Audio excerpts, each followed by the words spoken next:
Hi everybody, this is Chris Cole from Sweet Valley Hives. What I'm going to do today is a little experiment that I've been thinking about doing. Today is Saturday, June 14th, 2014. Last night was Friday the 13th with a full moon, so we won't see that again for the rest of my life. But what I'm going to do today is I'm going to try supering a Wary.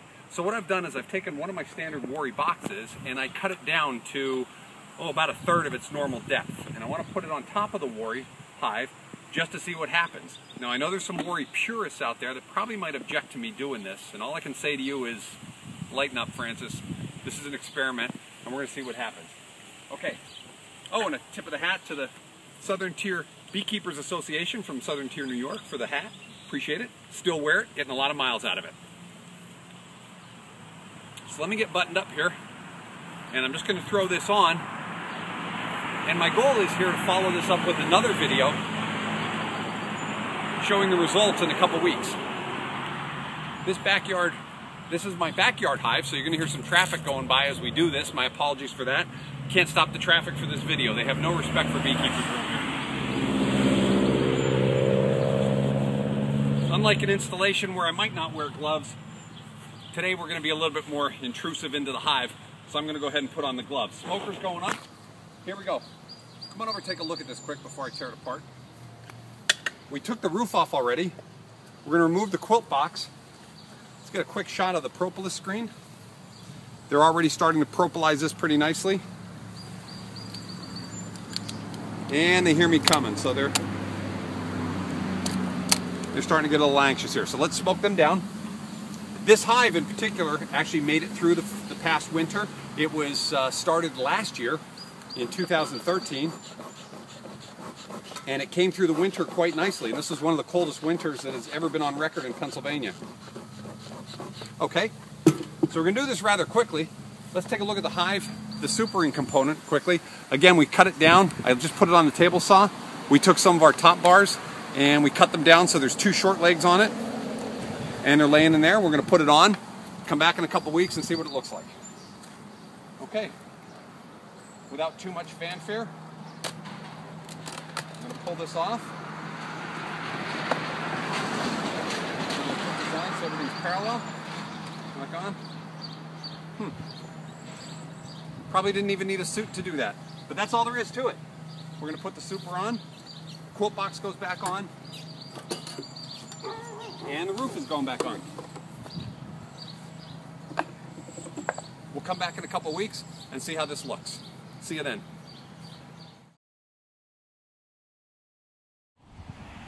Hi, this is Chris Cole from Sweet Valley Hives. Today is September 28th, 2014, and I'm following up on something I started back in June on Father's Day. The idea was to try and put a super onto a Wary hive, but we wanted to put a super that was about half the size of a normal Wary box. The idea is to try and just get the bees to expand that honey band above the brood and not to extend the brood nest. If we put a full box on there, chances are if the bees were to fill that box above, they would also bring brood with it. We're trying to do this in a traditional Wary sense, and that is not using a queen excluder, but also to try and do it in just a way that will work with the bees' natural tendency to put honey above the brood. So we put this on in June. We're going to go ahead and open it up and see what it looks like now. Really have no idea. For the sake of expediency, I've already taken a kite string like this.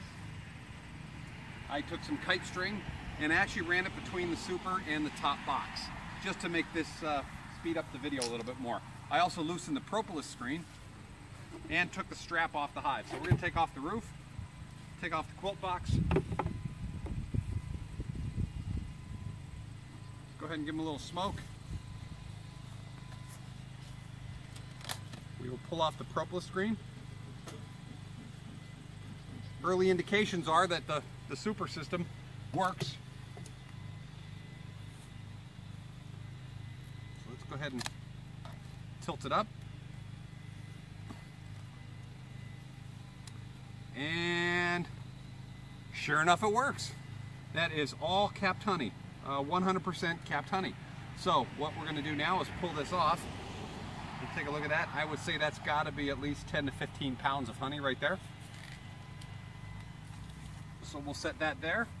Let's go ahead and reconstruct. I'm going to take the propolis screen though. Since we have so much honey there, instead of putting it screen side down, I'm going to flip it over and put it screen side up, just to allow them enough room to maneuver around and clean up all that honey that's laying in there. The idea behind this supering system is to allow people to harvest some honey on a little bit more regular basis with the Wory hive. Right now you have to actually wait till this time of year, late in the fall here in the northeast United States, in order to let the brood chamber start contracting downward, so the top boxes will then be filled with honey.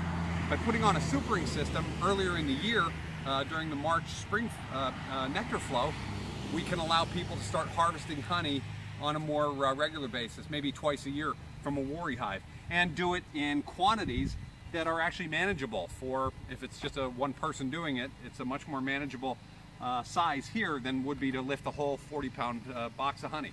So that's it. I'm Chris Cole from Sweet Valley Hives. Check us out at sweetvalleyhives.com or on Facebook. Thank you.